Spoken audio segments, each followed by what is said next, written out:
जहाँ मोदी सरकार देइछंती एवं वर्तमान लोक माने बुझी सारलेनी जे जहाँ जहाँ मोदी सरकार देउछंती ताकू ओडिशा सरकार निज ना नउछंती माने जिनस दउछंती मोदी सरकार ना नउछंती नवीन सरकार बारंबार कोरई आसन रे माने पार्टी चेंज करी कोरईवासी को गोटे भकुआ बनाउछंती जोटे कोरईवासी एबे बहुत भलो भाबरे बुझी सारलेनी कांग्रेस रे दिवा स्वप्न ये स्वप्न केबे पूर्ण होबार प्रश्न उठु नै बाकी रहला धार्मिक भावना सहित भारतीय जनता पार्टी केबे खेले नै भारतीय जनता पार्टी एक विचारधारा दल एक माने स्पष्ट नीति आदर्श दल ये कि राजनीति को लेकिन धर्म सहित लोक मान भावना सहित लोक मान भावावेग सहित खेलिबा ये कौन से राजनीति एक पार्श्व नुहे बोली मु कहिबी मठ भांगा मंदिर भांगा ये मठ मंदिर में अनेक लोक रोचंती अनेक जिन आमर जोड़ी आम धर्म भावना जोड़ी तेणु ये सब भितर जब कौन सेमती राजनीतिक उद्देश्य रखिकी विजु जनता दल करता है केबे भी यह प्रभु सुजोग देवे ना आगामी दिन में यार जवाब प्रभु लोक माध्यम देवे बोली आम स्थिर निश्चित।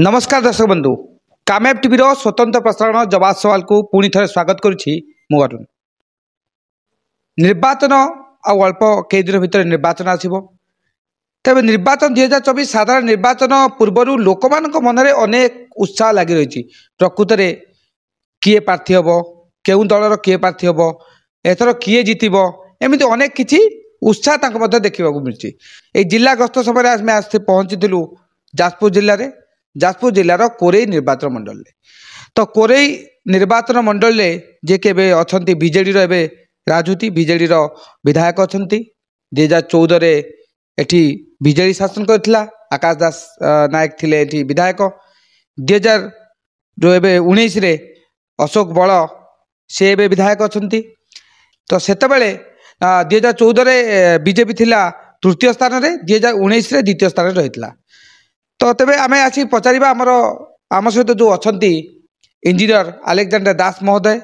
बीजेपी टाणुआ नेता युव नेता कह गले चले बहुत क्षेत्र युवक मानकर प्रेरणार उत्स कह गले चले लोक युवक मान सहित रहती सब युवकों किभली आगभर हेबे युवक मैंने से विषय चिंता करती मुझे पर्सनाली अनेक थर सहित बसी आम आलोचना करूँ तेज सीधासख प्रतिज्ञा ना कि प्रकृत में 2024 साधारण निर्वाचन में लोक मैंने कौन देखी भोट देवे क्यों दल को प्रार्थी भाव देखा चाहते कोरई निर्वाचन मंडल में एथर 2024 किए राजनीति करिवो आज्ञा कामयाब टी को स्वागत 2024 साधारण निर्वाचन पाखे आने चलचंचल हो उठला पूरा कोरई अंचल आम जो गाँ गाँ बुलिकी लोकंर प्रतिक्रिया अनुचु लोक मैंने कहते नुआ चेहरा खोजुंट एक युव नेतृत्व खोजुंट तेणु से परिप्रेक्षी में किसी लोकंर प्रश्न नहीं आम पाखे पहुँचीचु तो मोर प्रथम प्रश्न रही साधारण निर्वाचन में जो बीजेडी गढ़ जो एठिकार जो सांगठनिक दायित्व रही प्रणव प्रकाश दास से दृढ़ोक्ति करती कि एठी पुणी थे बीजेडी सरकार हम नहीं सेटा गोटे प्रचंड अहंकार विजु जनता दलर जे से माने बारंबार भावुंट जे कोरई रे जो प्रार्थी बदल करुँच आपड़ देखु जे लगातार भाव में प्रीतिरंजन घड़ी एमएलए थिले तापर आकाश दास नायक एमएलए तापर अशोक बल एमएलए बारंबार कोरई आसन रे माने प्रार्थी चेंज करी कोरईवासी को गोटे भकुआ बनाउछंती जोटा कोरईवासी एबे बहुत भल भाव में बुझी सारे एवं एथर निश्चित भाव में 2024 रे भारतीय जनता पार्टी एठी जितिबो एवं विधायक भाव में भारतीय जनता पार्टी विधायक एथरक विधानसभा को जिबे आप हिसाब से 2024 कहते बीजेपी प्रार्थी जीतबे तो 2019 विश्वजित नायक होते कांग्रेस आसिक 2014 विश्वजित नायक कांग्रेस लड़ी से द्वितीय स्थान में थे कांग्रेस आप तृतीय स्थान में 2019 पुणी बीजेपी को आसले विश्वजित नायक से द्वितीय स्थान में रहिले तो एबे प्रार्थी चयन भूमिका रही कि ना ये जो निर्वाचन आसो निश्चित भाव में प्रार्थी चयन एक भूमिका रही एवं सबुठारु बड़ कथा होची आमर प्रधानमंत्री लोकप्रियता आपण माने समस्ते जानिछंती सारा भारत वर्ष नु विश्व रे जानिछंती आमर भारत विश्वगुरु होबा को जाउची एवं आसंता खूब अल्प वर्ष भितर भारत अर्थनीति 1 नंबर स्थान हबो तेणु ଏବେ ବି ଆପଣ ଦେଖନ୍ତୁ 500 ବର୍ଷ ପରେ ଅଯୋଧ୍ୟାରେ ରାମ ମନ୍ଦିର ହେଉଛି। ଆଜି ସାରା ଭାରତ ବର୍ଷରେ ସମସ୍ତେ ଖୁସି। 22 ଜାନୁଆରୀରେ ଆମେ ଆଉ ଏକ ଦୀପାବଳି ପାଳିବା। ଭାଜପା ଯାହା ପ୍ରତିଶ୍ରୁତି ଦେଇଛି ତାହା ଦେଶବାସୀଙ୍କ ପାଖରେ ପୂରଣ କରିଛି। ତେଣୁ ଆଜି କେନ୍ଦ୍ରରେ ଯେତେବେଳେ ମୋଦି ସରକାରଙ୍କର ଯେଉଁ ଗରିବ ଲୋକ କଲ୍ୟାଣ ଯୋଜନା ହେଇଛି, ଆଜି ଓଡ଼ିଶାବାସୀ ମଧ୍ୟ ଅନେକ ଲାଭ ଉଠେଇଛନ୍ତି। ଏ ଓଡ଼ିଶାର ଏକ 2014ରେ ପ୍ରଧାନମନ୍ତ୍ରୀଙ୍କର ଯେତେବେଳେ ମୋଦିଜୀଙ୍କ ସରକାର ହେଇଛି, ତାପରେ ଓଡ଼ିଶାର ଏକ ଶୂନ୍ୟ ଯୁଗ ଚାଲିଛି ବୋଲି ଆମେ କହିବା। ତେଣୁ ଆଜି ଓଡ଼ିଶାର ଆମ ମାଟିର ଝିଅ, ଆମ ସମସ୍ତଙ୍କର ଗର୍ବ ଗୌରବ ମହାମହିମ ରାଷ୍ଟ୍ରପତି ଆମର ଦ୍ରୌପଦୀ ମୁର୍ମୁ जी ଆଜି ଓଡ଼ିଶାର ଯେ ଭାରତର ପ୍ରଥମ ନାଗରିକ, ନିଶ୍ଚିତ ଭାବରେ ଇଏ ଓଡ଼ିଶା ପାଇଁ ଗର୍ବ। ଏମିତି ଅନେକ ଗର୍ବ, ଅନେକ ଉଚ୍ଚ ଉଚ୍ଚ ଜାଗାରେ ଆଜି ଓଡ଼ିଶା ଅଛି ଏବଂ ଅନେକ ପ୍ରୋଜେକ୍ଟ ଆଜି ଓଡ଼ିଶାରେ ଆସିଛି କେନ୍ଦ୍ରମନ୍ତ୍ରୀ ଧର୍ମେନ୍ଦ୍ର ପ୍ରଧାନଙ୍କ ନେତୃତ୍ୱରେ ଏବଂ ଆମର ପ୍ରଧାନମନ୍ତ୍ରୀଙ୍କର ଯେଉଁ ସରକାର। ତେଣୁ ଓଡ଼ିଶାକୁ ଯାହା ମୋଦି ସରକାର ଦେଇଛନ୍ତି ଏବଂ ବର୍ତ୍ତମାନ ଲୋକମାନେ ବୁଝି ସାରିଲେଣି ଯେ ଯାହା ଯାହା ମୋଦି ସରକାର ଦେଉଛନ୍ତି ତାକୁ ଓଡ଼ିଶା ସରକାର ନିଜ ନାଁ ନେଉଛନ୍ତି, ମାନେ ଜିନିଷ ଦେଉଛନ୍ତି ମୋଦି ସରକାର, ନାଁ ନେଉଛନ୍ତି ନବୀନ ସରକାର। ତେଣୁ ଏଇଟା ଲୋକମାନେ ବୁଝି ସାରିଲେଣି ଏବେ। ତେଣୁ ସେ ଲୋକମାନେ ଯେତେ ତାଙ୍କୁ ଭୁଆଁ ବୁଲେଇକି ରଖିଥିଲେ ଆଉ ରଖିପାରିବେ ନାହିଁ। ତେଣୁ ଏଥରକ ନିଶ୍ଚିତ ଭାବରେ ଖାଲି କୋରେଇରେ ନାହିଁ, ସାରା ଓଡ଼ିଶାରେ ପଦ୍ମ ଫୁଟିବ ଏବଂ ଭାରତୀୟ ଜନତା ପାର୍ଟି ସରକାର ହେବ। ଡବଲ ଇଞ୍ଜିନ ସରକାରରେ ଓଡ଼ିଶା ଏକ ବିକାଶର ନୂଆ ଉଚ୍ଚତା, ନୂଆ ଶୀର୍ଷକୁ ଯିବ। ଏବେ ଆପଣଙ୍କ ରହିଛି, ଆପଣ କହିଲେ ଓଡ଼ିଶାରେ ନୁହେଁ, କୋରେଇରେ ନୁହେଁ, ସାରା ଓଡ଼ିଶାରେ ବିଜେପିର ସରକାର ହେବ।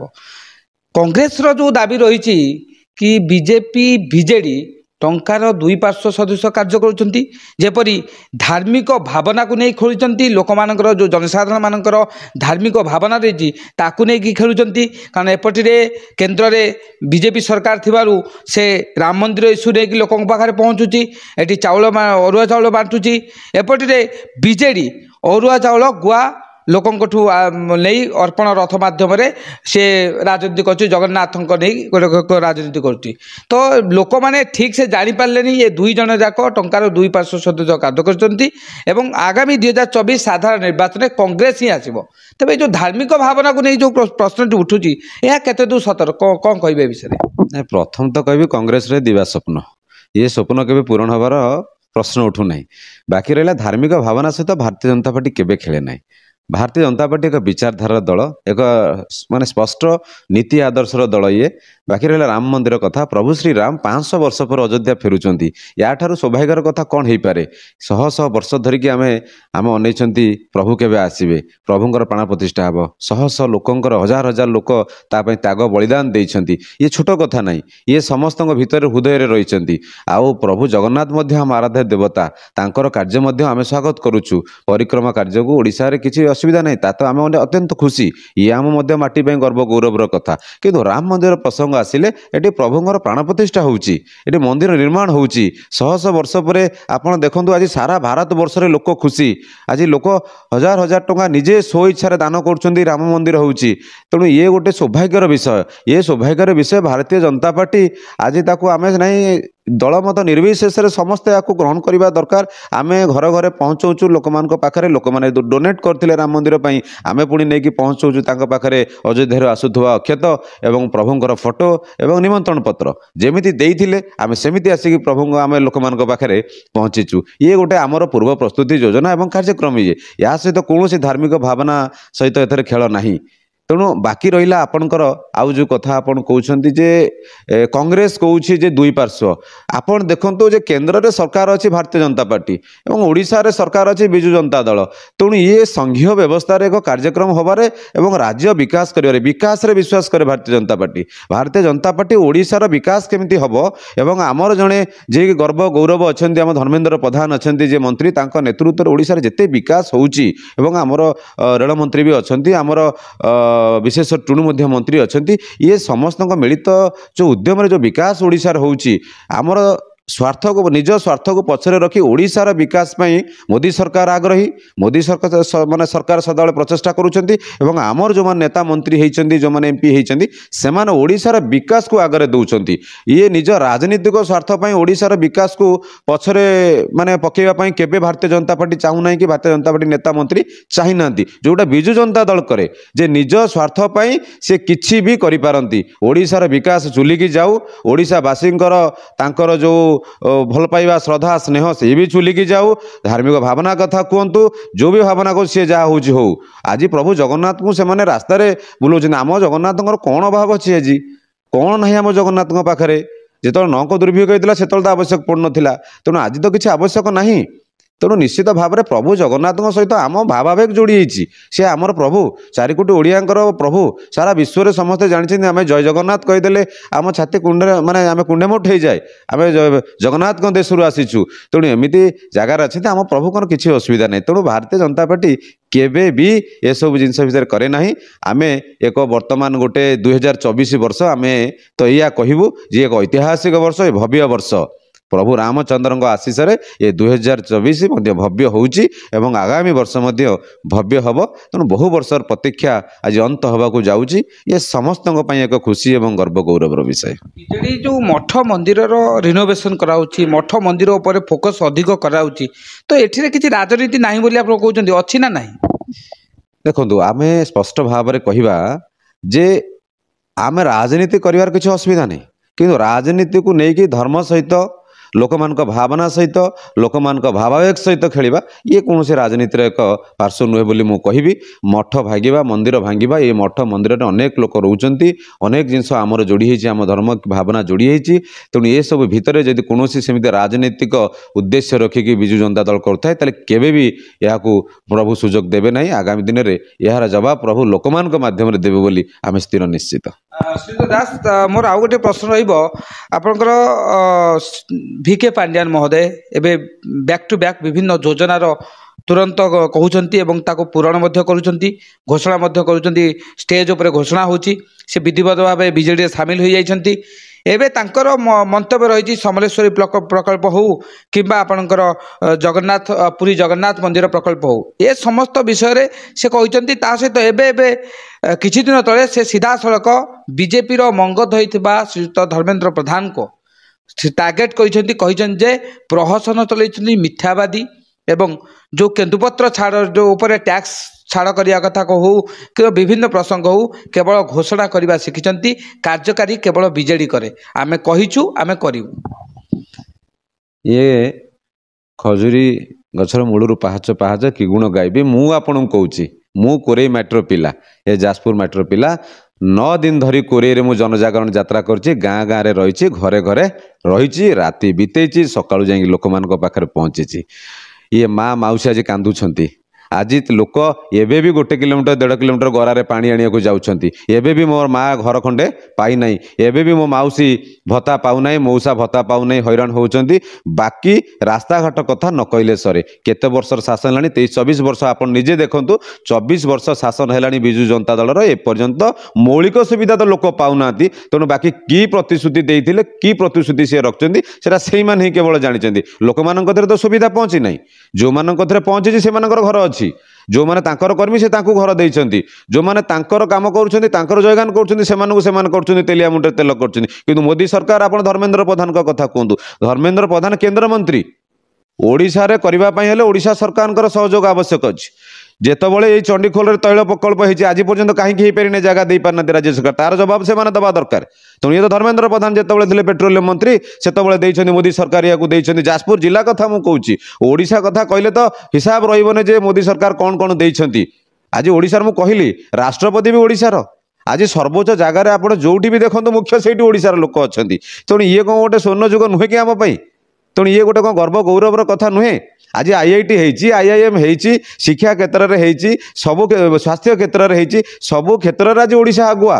ତେଣୁ ଇଏ ତ ମାନ୍ୟବର ଧର୍ମେନ୍ଦ୍ର ପ୍ରଧାନଙ୍କର ନେତୃତ୍ୱରେ ହେଇଛି ଏବଂ ତାଙ୍କ ସହଯୋଗରେ ହେଇଛି। ଇଏ ରାଜନୀତିରେ ଗୋଟେ ବିଜୁ ଜନତା ଦଳର ପାଣ୍ଡିଆନ ବାବୁ ଆମର ସିଏ ଟାର୍ଗେଟ କରିବା ସ୍ୱାଭାବିକ ପ୍ରକ୍ରିୟା, କିନ୍ତୁ ଲୋକେ ଜାଣିଛନ୍ତି ଯେ ବିକାଶ କିଏ କରୁଛନ୍ତି। ଏବଂ ଯେତେବେଳେ ଲୋକେ ଏଥର ମନ ବଳେଇଛନ୍ତି ଭାରତୀୟ ଜନତା ପାର୍ଟିକୁ ସୁଯୋଗ ଦେବା ପାଇଁ, ଥରେ ଭାରତୀୟ ଜନତା ପାର୍ଟିକୁ ଯେତେବେଳେ ସୁଯୋଗ ଦେବେ, ମୁଁ ଆଗରୁ କହିଛି, ଯେତେବେଳେ ଡବଲ ଇଞ୍ଜିନ ସରକାର ଓଡ଼ିଶାରେ ହେବ, ଆପଣ ଓଡ଼ିଶାର ଏକ ମାନେ ଯେଉଁ ଡେଭଲପମେଣ୍ଟଟା ଗୋଟେ ଏମିତି ଶୀର୍ଷକୁ ଯିବ, ଏମିତି ଉଚ୍ଚତାକୁ ଦେଖିବ, ଯେଉଁଟାକି ଓଡ଼ିଶାବାସୀ ଦେଖିବେ ଯେ ମୋଦି ସରକାର ଏବଂ ଓଡ଼ିଶାରେ ଯେତେବେଳେ ବିଜେପି ସରକାର ହେବ, ଓଡ଼ିଶା ପ୍ରକୃତରେ ବିକାଶ ଦେଖିବ। ଏବେ ବି ଲୋକଙ୍କୁ ଭୁଆଁ ବୁଲା ଯାଉଛି, ଏବେ କି ମଧ୍ୟ ଲୋକଙ୍କୁ ଠକା ଯାଇଛି। ମୁଁ ଦେଖିଛି, ଲୋକମାନଙ୍କ କଷ୍ଟ ବୁଝିଛି, ଗାଁ ଗାଁରେ ରହିଛି, ମୁଁ ପ୍ରତ୍ୟକ୍ଷ ଭାବରେ ଦେଖିଛି। ଆଜ୍ଞା ଆପଣ ଚାଲନ୍ତୁ, ଏବେ ବି ମୁଁ ଆପଣଙ୍କୁ ଦେଖେଇକି ନେଇକି ଯିବି, ଆପଣମାନେ ବି ଦେଖୁଥିବେ ଏବଂ ସାଙ୍ଗରେ ନେଇଯିବି, ଆପଣଙ୍କୁ ଦେଖେଇଦେବି शह शह हजार हजार लोक एबे तो पाई नांती एबे भी कोरे मु आपन कहूँ मोर युवक भाई मैंने मेट्रिक पर परीक्षा कहीं पाठ छाड़ी +2 पर कहीं पाठ पढ़ी पार ना पचारि दुख लगिला कष्ट लगिला मु भी जड़े शिक्षाविद मत कष्ट लगिला जे कहीं माँ पाठ पढ़ना कहीं भाई पाठ पढ़ीना ना पैसा ना आम पाठ पढ़ जदि ये कथा गोटे विकसित सरकार कहते जदि एबे भी जड़े विकास बोली जहाँ कहते पिला पाठ पढ़ा छाड़ुं 10वीं पर ताले सेठी की विकास होउची जोटी आमर कहले शिक्षार विकास ना माने विकास ही नहीं जोटी आम पिला तो धर पाठ छाड़ुं कलिंगनगर मुख्य शिल्पांचल आपड़ कहते केते लोक चाकरी पाई एवं जो चाकरी पाई कि चाकरी कर कोरेर तल अंचल को जातु देखिए अनेक भाई अनेक मौसा घर छाड़ी दादन खटुंट परिवार को छाड़ी परिवार दूर से रही आज परिवार निज लोक पाखे ना आज किसी असुविधा पहुंची पार ना ये हूँ कोरेवासी दुख आपण मैंने तो आम मु तो बुली बुली देखिकी आसी लोक मान दुख कोह बुझी तेणु ये कथा जिते देखी ये कथा आपण मैंने भी देखु समस्ते देखुं तार विकासटा कौ दिगरे जाइए ये कथा मु निजे जापर ना जे विकास से कौठा को कहते विकास कौन कहते ये जो पेपर खबर कागज आउ जो टीवी माध्यम प्रचार प्रसार कले विकास हुए नहीं कि कौन सी कॉलेज रे जाइए पिला मानू जो सिंगर फिंगर गीत फीत बजेकी गले बर्तमान तो सा भरसा होती से जो गीत फीत बोलुं नाच फाच कर मत लगुच जो कार्यक्रम हो कौन गीत फीत बोलते आवश्यकता कौन अच्छी सेठी सी आसिकी माने मत लगुच सा भरसा सी आसिक एकाठी कर लोक आसबेनि पैसा पत्र दबाक पड़ुची एवं लोक मानकर भल भल से सिंगर फिंगर डाकिकी से माहौल रे लोक आणिकी देखुं एत लोक तेणु बर्तमान सा भरसा जो सिंगर डांसर ये नहीं बर्तमान से आगामी दिन में माहौल सृष्टि करने चाहते लोक आ विश्वास करें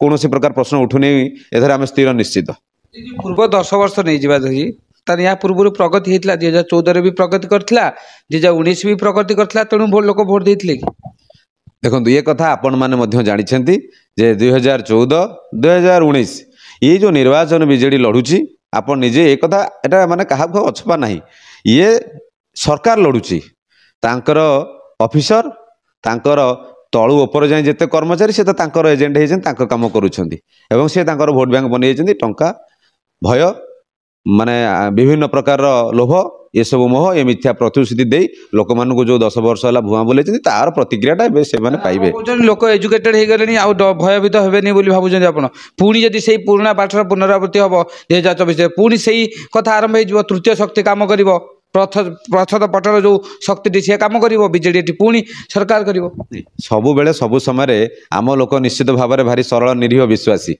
ओडिया लोक भारी विश्वासी बहुत सरल तेणु तुमको गोटे ठकिबार सीमा थाए एवं ठकिबार समय पलैला बहुत वर्ष है ठकी सारे मिथ्या प्रतिश्रुति देले एवं लोक मन बड़े ये जिते डेमोक्रेटिक आम गणतांत्रिक राष्ट्र कहते लोक मैंने होती बड़ लोक मैंने जो मन बड़े से कौन मिथ्या प्रतिश्रुति काम दब ना कि कौन प्रकार तांकर जो कथा जो ये जो चर्चा जो प्रचार ये निश्चित भाव में कौन प्रकार काम दब ना आप निश्चित देखिए 2024 भारतीय जनता पार्टी सरकार कर कौन प्रकार संदेह नहीं 2024 साधारण निर्वाचन युवक मानकर गोटे बड़ भूमिका रही जो राजनीतिज्ञ मैंने कहते एथिरे कौन रही प्रकृत तथ्य कौन रही आपन तो प्रमाण देखुं ना वर्तमान युवक जो माने यंग जेनरेशन मोदी जी प्रति तांकर जो भल पाइबा श्रद्धा बढ़ी बोली तो नुआ वो कार्यक्रम होउछि से माने जानी पारुछंती जे युवक माने भोट देबे नहीं युवा भोट वर्तमान भारतीय जनता पार्टी एवं माननीय प्रधानमंत्री नरेंद्र मोदी प्रति आग्रह बढ़ी इच्छा से देखुं प्रकृत विकास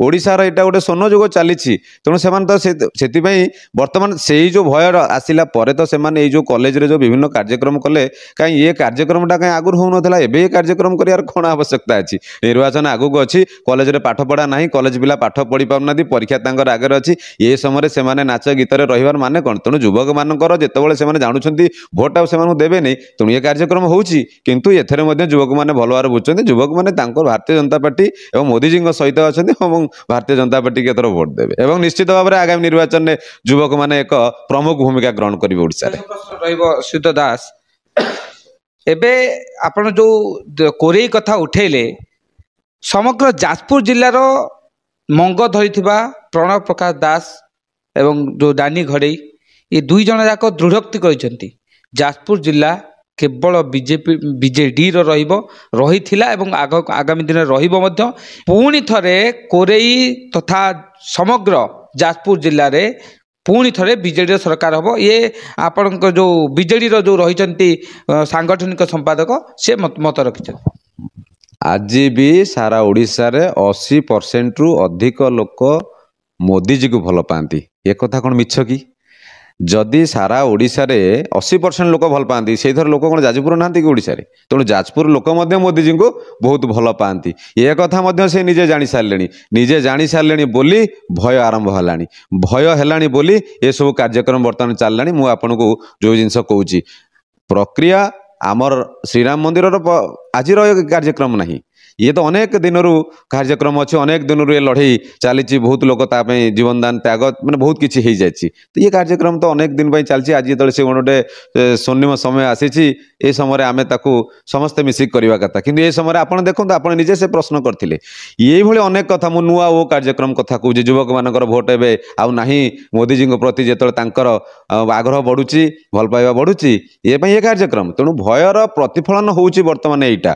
आउ सबु समय जो कथा कहते मु कहली जो 10 वर्ष 15 वर्ष 24 वर्ष हो गला जो लोक मानक भूतई आसी एबे लोक माने मन बलिले एबे तामनकर से जो कथा आउ काम करिवो नाही। आ भारतीय जनता पार्टी केबे कथारे नुहे सबुबले काम रे विश्वास करे एवं जहा जहा प्रतिश्रुति देइछि भारतीय जनता पार्टी ताहा ताहा पूरण करछि आज केंद्र रे। एवं ओडिशावासी जो दिन भारतीय जनता पार्टी को सुजोग देबे ओडिशावासींकर दुख से दिन जीव एवं भारतीय जनता पार्टी मु कहली डबल इंजिन सरकार निश्चित भाव में हम। तेणु तांकर से जो दृढ़ोक्ति जो कथा रोचंदी से अहंकार एथरक आउ रहिबो नाही। प्रकृत में कोरेईवासी तथा जाजपुर जिला हो कौन देखी भोट देवे? प्रार्थी दल ना सबुठ बड़ कथा है प्रगति ना यहाँ पर जो प्रच्छद पट जो कार्यटी हुए सेटा भी काम आसपार? मु आज आपण गोटे एमती कथा कहूँ जे कोरेईर दुख होउची कोरेईर स्वाभिमान रक्षा। एक कथा कोरेईवासी जानिछंती जे कोरेईवासी आज दीर्घ 24 वर्ष विजु जनता दलर सरकार रे एक कथा मु आज कहूँ जे कोरेईवासी समस्ते बुझीचंती आमे अवहेलित आमे निष्पेषित। जहाँ को नेता निर्वाचित करुछंती जहाँ को नेता निर्वाचित करुछंती से एत असहाय कहीं ये बासी वर्तमान कोरेईवासी पचारुचंती कहीं आज आम जहाँ को नेता कलु तांकर किछि नाही सी कोरेई पई किछि करि पारु नांती। मास मास धरी 2 मास धरी जड़े आंतर्जातीय खेलाड़ी कोरेई रे बसिले आंदोलन कले किंतु कोरेई विधायक जाई पारले नाही तांकू।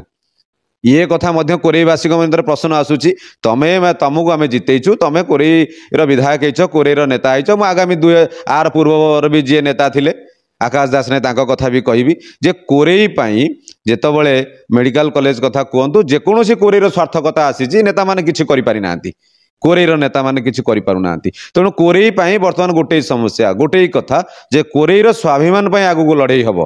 तेणु कोरेई स्वाभिमान रक्षा पई कोरेईवासी निश्चित भाव में उचित लोक माने चयन करिवे। आ भारतीय जनता पार्टी को एथि चयन करिवे जे सेमाने स्पष्ट भाव में जानिचंती बिजु जनता दलर विधायक मानकु एठी जितेइले सेमाने कोरेई पई किछि करि परिबे नाही एना सेमानकर निजस्व किछि भी नाही। सेमाने निर्भरशील होके काम कला माने कोरेईरे किछि भी करि पारु नांती। तेणु बीजेडी को सेमाने एइथिपई स्वाभिमान प्रसंग आसी भारतीय जनता पार्टी कोरेईवासी स्वाभिमान पई लड़िबो एवं कोरेईवासी स्वाभिमान पई आमे एठी अछु आमे माटीर पिला आमे स्वाभिमान पई लड़िबु। सालिस का सहित करिवार प्रश्न उठु नाही। सालिस विहीन राजनीति कोरेईर माटी पई कोरेईर स्वाभिमान पई आमे आगु को लड़िबु। आगामी दिन रे कोरेईवासी ताका स्वाभिमान पई भोट देबे एटा मु आपन को आज कहूँ 2024 रे देखिए स्वाभिमान लड़ई हम एवं स्वाभिमान लड़ई रे भारतीय जनता पार्टी कोरेईवासी स्वाभिमान रक्षा निश्चित भाव विजय हम। तो आम सहित थिले बीजेपी टाणुआ नेता शिक्षाविद समाजसेवी आलेक्जेंडर दास महोदय तांकर विस्फोरक बयान शुणिले। 2024 साधारण निर्वाचन में स्वाभिमान लड़ई हम कोरेईवासी प्रकृत तथ्य बा प्रकृत सत्य जानी सारी एथर से बीजेपी को चयन करिए बोली तांकर दृढ़ोक्ति रही। अपरपक्षे बीजेडी कही जेहेतु बीजेडी शासन में अच्छी लोक मैंने सहित अच्छा एवं 2014 हो 2019 हो सबु क्षेत्र में बीजेडी सहित लोक अच्छा। तेबे जो निर्वाचन रण क्षेत्र में सबुठु बड़ भूमिका रहिबो जनसाधारण मानकर। तेबे जनसाधारण ही प्रकृत में चयन करिवे कि प्रकृत में सारा ओडिशा जाजपुर जिला एवं कोरेई कहार हेबो। कोरेईरू दिलीप महांती अरुणोदय कामेब टीवी।